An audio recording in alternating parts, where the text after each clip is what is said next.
And welcome to episode 1 of the Judy Stevenson case. This is Logan County Justice, and this is the first episode on our YouTube channel. We'd like to thank everyone for sticking with us through all these changes here recently. A lot of them were outside of our control, but we appreciate everyone sticking around and helping us keeping this going. Let's hurry up and just dig right into the story. Judy Stevenson she graduated high school in 1974, and on March 6, 1975, she was with some friends and told them she was going to go wash her car. After that, no one ever saw Judy again alive. Now let's kind of paint the picture of March 6, 1975 for some of you folks out there that may remember that time. The number one movie was The Towering Inferno, starring Paul Newman and Faye Dunaway. And O.J. Simpson actually had a small role in that movie, which is very cool, I guess, if you are an O.J. Simpson fan. And the number one song in America was Have You Never Been Mellow by Olivia Newton-John. I don't think I've ever heard that song, but obviously somebody did in March of 75. Now, Judy, from everything we've been told, Judy was a very sweet girl, very pretty girl. Everyone said she was just a joy to be around. She was a very good softball player. We spoke to people who played with her or coached her, and they said she was just a great athlete, a great player. They said she played in the outfield, and one person said she was like a vacuum cleaner. Whatever went out there, she caught. She was very good, and also just a really good teammate. She sounded like a really sweet girl who unfortunately, encountered some problems there that made her go missing. Now, Judy, the Stevenson case, there's a lot of details out there that are kind of, sensitive. And we're going to do our best to keep this as rated G as possible because Judy has family. She has siblings and friends, and I don't want to upset them by talking about certain aspects of this crime that's not necessary. So, keep that in mind. Even though these stories are interesting and compelling, there are people that love these folks, and they don't really want to hear some of the more gruesome facts of the case. So we will do our best to keep it as neutral as possible. Now, last week we posted a video on Facebook, and we just uploaded it to YouTube this morning, showing where the car was found. Now, upon further review, it looks like we may have been in the wrong parking lot. According to newspaper reports, her car was found March 10th. Her car was found at 111 South Mad River Street. This is the parking lot for West and West Law Firm. This building is now the Adult Parole Authority, directly across the street from the former Sheriff's Department.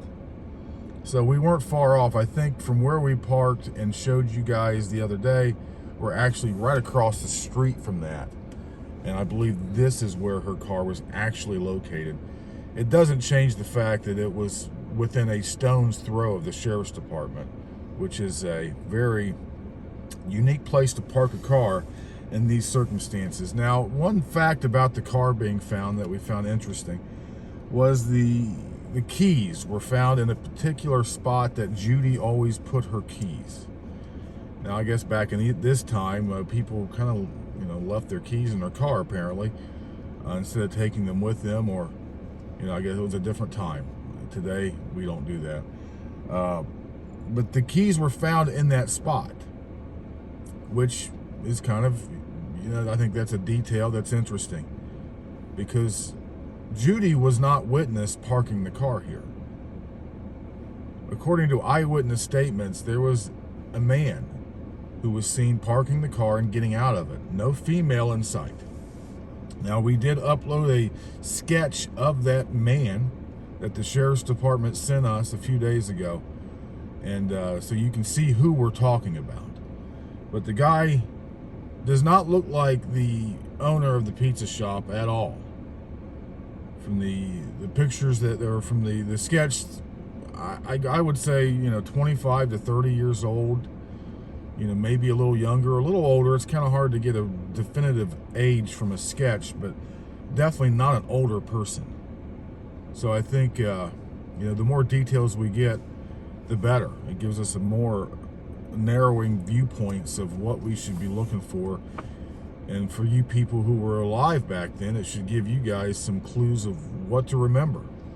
So hopefully that will lead to some interesting tips, which honestly it already has, but with nothing we're ready to talk about publicly yet. But we have definitely got a lot of very compelling statements from people associated with that sketch being released. So what we're going to do on this episode is we're going to go around from the parking lot. We're going to drive from here and show you where Judy's jacket was found, which was found near County Road 29 on Ludlow, or County Road 1. This was found on March 8th. Now that was the day Judy was officially reported missing. Back in the 70s, the general practice of law enforcement was a person had to be missing 48 hours before they would make the report. So even though Judy went missing March 6th, she wasn't officially reported missing until March 8th. And the jacket was found March 8th by someone driving, and it was later identified by Judy's family as being her jacket. Now on March 10th, there was a big search conducted on Ludlow, near where the jacket was found. According to the newspaper reports at the time, over 75 people showed up for this search. Not far, they really did not specify where on Ludlow. Someone told me it was down near County Road 199 in Ludlow. So I would say that would be the narrowing area. If you take a look at Ludlow, 29 in Ludlow was where the jacket was found, and somewhere between there and Township Road 199 in Ludlow was where the shoe was discovered. But that was all that was found. Now, also on March 10th, the car was found in this parking lot. And according to the police reports at the time, there was snow piled high on the car, signaling to them that the car had not moved for at least 2 days. So obviously was parked and never moved again. We don't remember the weather from back then, obviously, but it must have been snowy on March 6th and between March 6th and March 10th when her car was found. Now, that's all that that was found. Now, we have unsubstantiated as far as the source of the pants, but we have a story of some pants being found, bell-bottom pants, on State Route 287 after the date of Judy going missing and prior to her body being discovered. Now, we will not release the name of who found these pants because we really don't know for sure. But we have heard this story from a few people, so we're going to add that as a possibility of being associated with the Judy Stevenson case, but it is not. We don't know that for sure. It could have just been some random pants laying on the side of the road. But we're going to take this route to where the jacket was found, the shoe, and the pants, and leading up to where on April 22nd, 1975, Judy's body was found. And that was near County Road 28 and 163. So we're going to go ahead and make that drive right now. Now, we don't know, I really don't have the exact date that the person was witnessed leaving the park or parking the car. We are assuming it was March 6th, but I haven't found any definitive date to go with that. So we are just assuming that it was on March 6th. Now, with it being snowing, one thing that kind of bothered me, or it was just a question in my mind, was why are you washing your car if it's still snowy out and the weather's not good? Which I know sometimes we do that to get the salt and grime off the cars, but you know, it's just I don't know. Something that kind of stuck out to me as being a little odd, the timing of it, snowing. Why would she go wash her car? So it's a beautiful day out here today. So this episode is going to be the first of numerous. We're not going to do the entire case today because it would take quite a while, and there's so much more we are learning. We have gotten a few different names of people associated with the picture that was released, and these are very interesting tidbits of information. I know a lot of people out there were certain that the murderer of Judy was Ed Lavins, her boss at Angela's Pizza, and we're not saying, we don't know for sure one way or the other, but with this person being witnessed parking her car and this person not looking anything like Ed, you know, he could have been an accomplice, maybe someone Ed knew, but those are all just assumptions.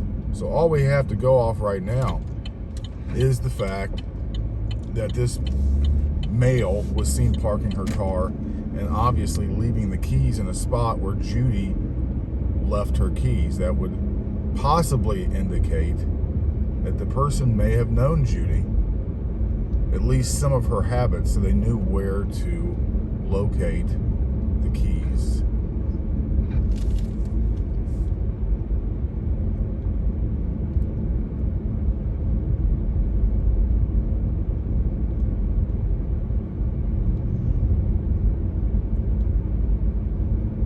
Just imagining to me, now again, this is conjecture and just my opinion, but you know, when you visualize what happened, Judy was unfortunately murdered, and some of her personal items was just thrown out of the car, seemingly, you know, randomly. You know, it was not really a preconceived plan, in my opinion, because you would think if someone planned on murdering someone, they would have an idea of what to do afterwards. So this seems almost to be something in possibly just you know, spur of the moment. Something happened, it got out of hand, and a person lost their lives. So to me, it would be show signs of panicking. If you are driving around, you have this person in your car, and you're just kind of tossing her clothing and shoes out of your window of the car. I mean, that's our assumption. They were just tossed out all the way up to where her body was dumped. That doesn't seem like something that was pre-planned, or you know, there was no game plan as far as we're going to do this to her and we have this and this to do afterwards. This was something, I believe, that was spur of the moment, and that's why the clothing was thrown away. Now, some people may say, well, throwing the clothes away miles and miles away from where her body was discovered could have been their motive, to throw off the search by hiding her stuff or throwing her stuff in areas that was not even close to where her body was eventually discovered. So, I mean, there's always a few different ways to look at things. But just in my mind, that's how I'm looking at it. You know, right now we're going out, we're on County Road 1. We're just a short time away from getting up to County Road 29. Originally in the newspaper, it stated the jacket was found on County Road 28 in Ludlow, but there is no intersection of that we can discover. And the only is County Road 29 is what intersects with Ludlow, just outside of Bell Fountain. So we think maybe there was a little mistake, because the body was found near County Road 28 and Township Road 163. So I think that may be where the mistake was. Currently, this is the intersection behind Walmart. If you take, I think it's Guntown Road out of Walmart towards Ludlow, Guntown Road feeds into County Road 29. So that is the location of the jacket. Now, of course, 50 years ago, this was a very different area. Walmart wasn't there then. This was definitely out in the outskirts of town in 1975.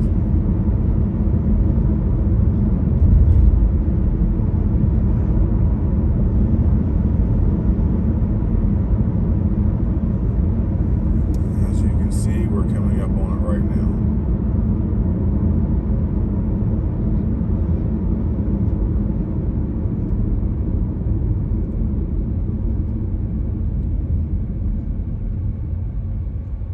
So this is the intersection where her jacket was found.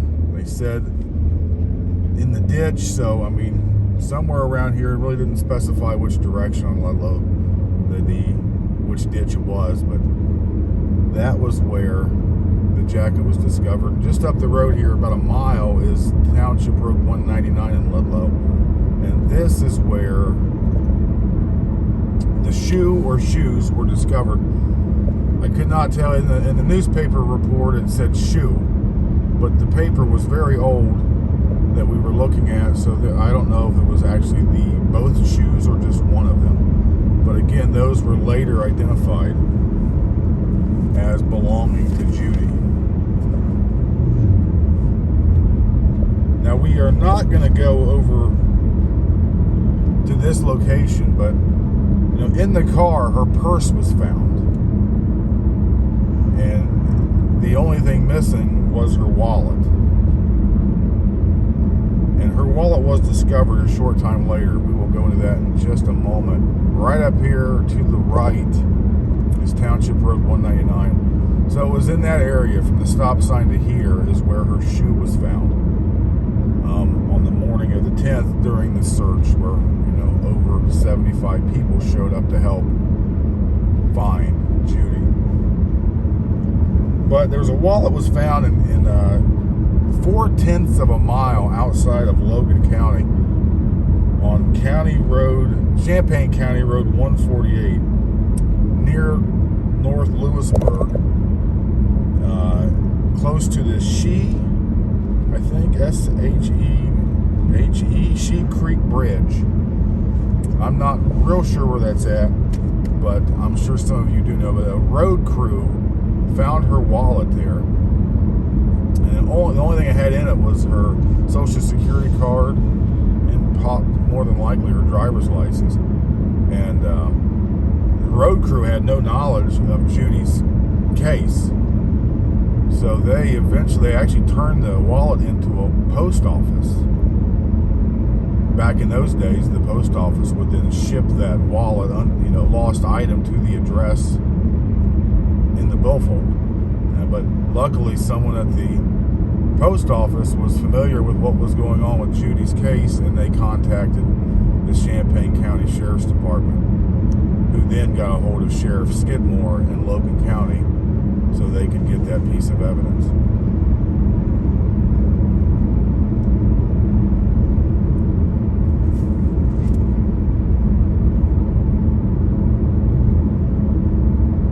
So those are the two items that were found on Ludlow. And we're going to get down here a little ways to where the pants were found. Now, as they were described to us, these were just off the roadway of State Route 287, near all the curves. And the one reason why we think it might be related is if you're driving Ludlow to 287, and you turn left, which is how you would have to turn for the pants to end up where they are, that leads you directly to where the body, not directly, but it leads you to State County Road 28, which is just a short distance from where the pants were found. And you turn left on 28, and that will take you right up to where her body was found. So it's almost like the perfect direction, you know, almost like leaving breadcrumbs along your path. But again, we want to reiterate, we don't know if these pants were Judy's. We're just assuming.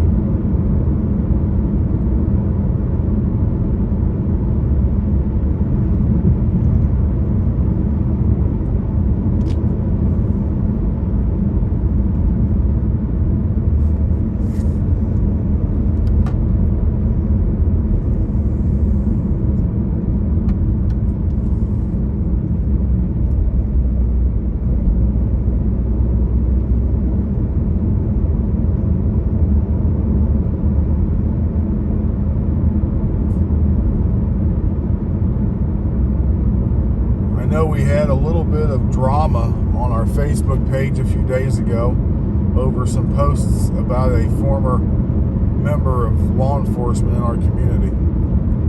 And, you know, we want people to understand our perspective is not to bash people or, as it was claimed, to be a witch hunt. That is not what we're doing. We have made it very clear from the beginning that this is a community involved process. We don't have all the answers. The only information we can get is what's available, and then from good people like many of you who have reached out to us and told us stories, and told us your history and your experiences. That's the only way. All right, we are back. I'm not sure how this will come out, but the phone overheated and shut down on us, so we had to let it cool down for a moment. But picking up where we left off, you know, this is a community involved process, and you know, you may not like what you hear, but what we have to keep in mind is, you know, everyone's life experiences are different, and I respect everyone's viewpoints, and we have made it a very high priority to always include everyone's opinions and their stories in the conversation, because we cannot be biased as to only listening to opinions or viewpoints that we agree with. So that's all we want to say about that. We don't want drama. We don't want people hating each other. That is not the reason we're doing this. Because at the end of the day, the real victims are the Michael Latimers and the Josie Meadows and the Judy Stevensons. Those are the real people who are victims here, and the family and loved ones of those people. And Patty Atkins. And these cases are old, especially the Patty Atkins and Latimer, and of course Judy Stevenson. I mean, these are decades old, and their families have never gotten closure. So we're now entering the curvy area of State Route 287. And somewhere around here is where the pants were found.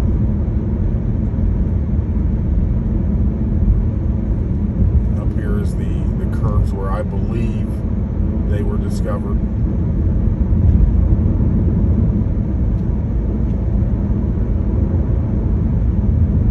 So imagining, you know, back in the 1970s, this had to be, you know, pretty quiet. There was no Honda, you know, because of Honda, there's a lot of traffic on 287, especially during the week at all hours, truck traffic and personal vehicles. Very busy roadway. Back in 75, I would assume it probably was not nearly as highly traveled as it is today. So if you're going to drop off a pair of pants, you're going to drop off clothing, you would not necessarily have to worry about people coming up on you like you would have to worry about today. Now right here, this is the general area where I believe these pants were found. And now we're going to go from here to where Judy's body was discovered, which is really a very short drive.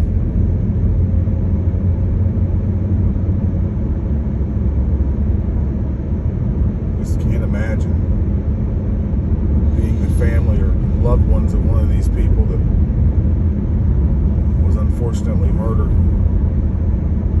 And you still don't know what happened. It's not going to change the fact that they're gone, but at least the family would understand that the person who was responsible is receiving some form of justice. So this is County Road 28, heading up towards Pickrelltown. Small little town. I think the population is like 3. Not really, but it's a tiny little town. It's got like a little monument in the middle of its little 4-way stop. And that's really all there is there. That and a few homes and a church.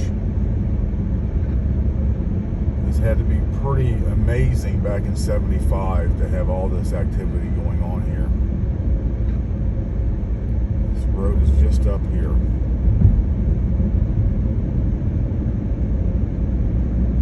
Now this area where the body was found is extremely isolated, even today.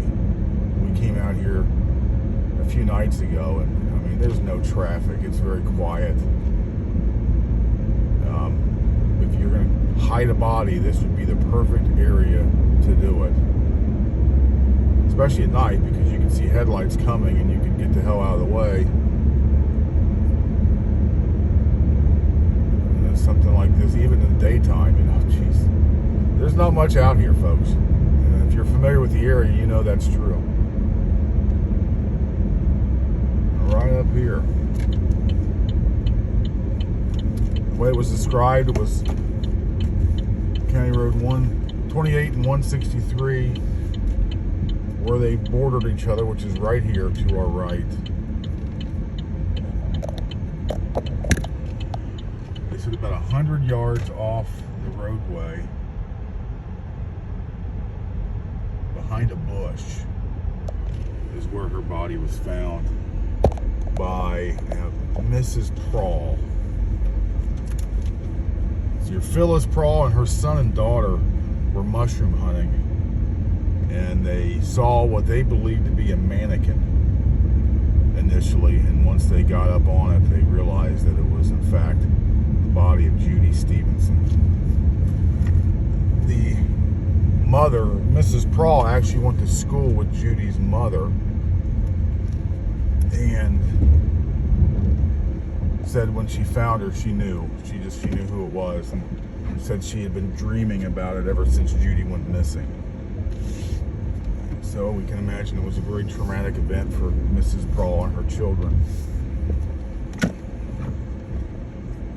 But this is the area. This is it. This is where Judy was unfortunately found. And like we said, this is a very quiet area, even though we just have traffic coming up on us. So that's all we have for today's episode. We just wanted to kind of go over everything as far as what was discovered, where it was discovered, and when it was discovered. And from here, our next episode will likely be next Sunday. This process is a little more time consuming with YouTube.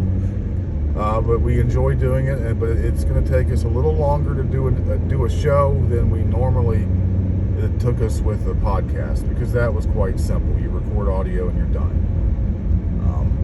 So we appreciate you guys listening or watching, and we will talk with you later. Please watch the Facebook page for updates, and if you know anything, if you've heard anything in your life about this case, let us know.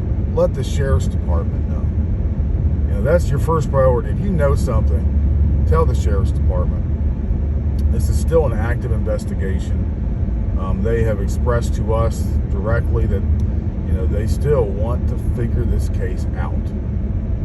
So if you know anything, don't call us. Call the people who can actually make a difference, and that's law enforcement.